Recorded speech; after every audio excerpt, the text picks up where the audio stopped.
मधुकर रणदिवे. मी गेले 15 वर्ष झाले डिगंची ग्रामपंचायतीचा सदस्य म्हणून काम करतोय व दलित महासंघाचा सांगली जिल्हा म्हणून अध्यक्ष म्हणून काम करतोय. आता काही वेळापूर्वी मला वाटलं की आता एक भाजपचा कट्टर समर्थक असणारा कार्यकर्ता एक शिवसेनेमध्ये गेला. मग मला बी वाटलं की आपण बी एक चळवळीचा कार्यकर्ता आहे, 15 वर्ष झाले ग्रामपंचायत सदस्य म्हणून काम केले. ज्या भारतीय जनता पार्टीनं अनेक डिगंजीतल्या काही सामाजिक कार्यकर्त्याला ताकद दिली, ताकद देऊन सुद्धा एखादा कार्यकर्ता भारतीय जनता पार्टीमध्ये थांबत नसेल तर बरोबर नाही असं मला वाटतंय. एका साईडला आमदारकीची ताकद आहे, तालुक्याचे नेते बापूसाहेब आहेत आणि अनेक नेतेमध्ये ताकद देत असताना सुद्धा आपण बाहेरच्या पार्टीमध्ये जात असतोय. आणि मला सुद्धा वाटलं की भारतीय जनता पार्टीमध्ये आपण पाठिंबा देण्यापेक्षा डायरेक्ट भारतीय जनतामध्ये प्रवेश करावा आणि मी बापूसाहेबांच्या उपस्थितीमध्ये प्रवेश केलेला आहे. मी एवढं सांगतो की जी लोक कुठल्या पार्टीमध्ये गेलेले आहेत त्यांची कवच नुसती वार्डामध्ये असेल, पण मी एवढंच सांगतो की माझी ताकद पुढे जिल्ह्यामध्ये आणि पूर्ण आटपाडी तालुक्यामध्ये आहे. मी या 2 ते 4 दिवसामध्ये काही विद्यमान शिवसेनेचे उपसरपंच, माजी सरपंच, सदस्य कोण असतील त्यांना या 2 ते 3 दिवसामध्ये तालुक्यामध्ये भारतीय जनता पार्टीमध्ये त्यांचा प्रवेश मी स्वतः बापूसाहेबांना आमदारकीचा सोबत घेऊन मी प्रवेश करणार आहे.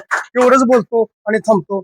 जय भीम. मध्ये आमच्या सोबत ज्यांनी काम केलं ते माननीय प्रणवदादा यांनी शिवसेनेत प्रवेश केला असं आता आम्ही ऐकलं.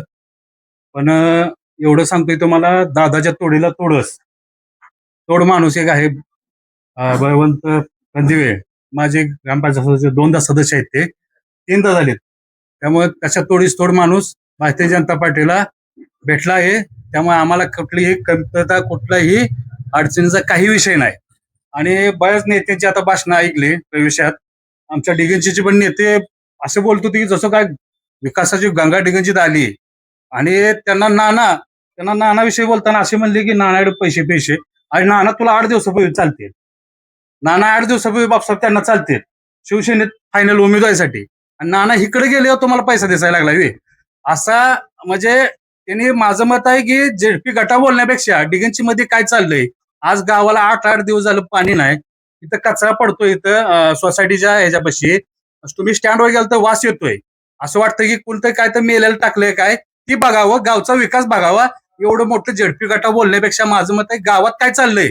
आज तुम्हाला गावात निवडून दिलंय, गावात काय चाललंय हे बघा आणि मग बाकीच्या ठिकाणी मोठं बोला. आमचं एवढंच म्हणणं आहे की नानाला लोकांची चांगली ठिकाणची साथ आहे आणि नाना काय आहेत लोकांना माहित आहे.